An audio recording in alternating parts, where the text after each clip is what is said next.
এইবাৰ শিৱসাগৰ ৰাইজে, শিৱসাগৰ স্বাভিমানী ৰাইজে, শিৱসাগৰ জাতীয়তাবাদী ৰাইজে, শিৱসাগৰ আঞ্চলিকতাবাদ পোষক কৰা ৰাইজে এইবাৰ সম্পূৰ্ণৰূপে বিজেপিক ইয়াত নিষেধ কৰি দিব।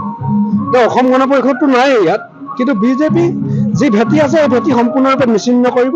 আৰু বিশেষকৈ আপোনালোকে জানে, যিসকল আমি 90 দশকৰ মাজেৰে আহিছোঁ, সেই 90 দশকৰ মাজেৰে অহা প্ৰতিজন মানুহে আমি জানো, প্ৰতিজন শিৱসাগৰীয়ে আমি জানো যে সেই সময়ত জয়ন্ত হাজৰিকাৰ যি তাণ্ডৱ, যি নৰহত্যা সংঘটিত কৰিছিল, সেই নৰহত্যাৰ সন্দৰ্ভত আমি সকলোৱে জানো। গতিকে এনেকুৱা নৰহত্যাকাৰীক কেতিয়াও স্বাভিমানী ৰাইজে ভোট নিদিয়ে। এইবাৰ সম্পূৰ্ণৰূপে বিজেপি ইয়াৰ পৰা নিশ্চিন্ন হৈ যাব, এইটো স্পষ্ট। গতিকে এইবাৰ সম্পূৰ্ণৰূপে বিজেপিৰ পতন ঘটিব। এইবাৰ নতুন চৰকাৰ হ'ব এখন।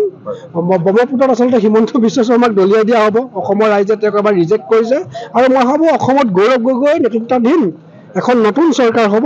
আৰু আপোনালোকে ৰিজাল্টহে অপেক্ষা কৰক, কাৰণ ইতিমধ্যে ঢৌ আহিছে, সম্পূৰ্ণৰূপে ঢৌ আহিছে। গোটেই উজনি নামনি বৰাক সকলোতে চাৰিওফালে এতিয়া বিৰোধী মিত্ৰজোঁটৰ জয় জয় ময়। মুখ্যমন্ত্ৰীগৰাকীজনৰ এইকেইদিনৰ আচৰণ আপোনালোকে দেখিছে, তেওঁ ভয়ত ত্ৰস্তমান, সম্পূৰ্ণৰূপে ভয়ত ত্ৰস্তমান। সেইকাৰণে তেওঁ ভ্ৰম বকিবলৈ, প্ৰলাপ বকিবলৈ আৰম্ভ কৰিছে।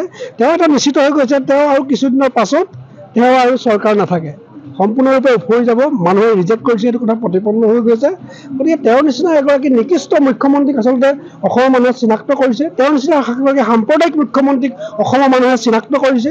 তেওঁৰ নিচিনা এগৰাকী ফেচিষ্ট মুখ্যমন্ত্ৰী অসমৰ মানুহে চিনাক্ত কৰিছে। সেইকাৰণে সম্পূৰ্ণৰূপে গম পাই গৈছে যে গৌৰৱ গগৈ নেতৃত্বাধীন এখন চৰকাৰ হ'বলৈ গৈ আছে। গতিকে এই সময়ত তেওঁ ভ্ৰম বকিবলৈ আৰম্ভ কৰিছে, চাহটোকে বাদ দেখিবলৈ আৰম্ভ কৰিছে।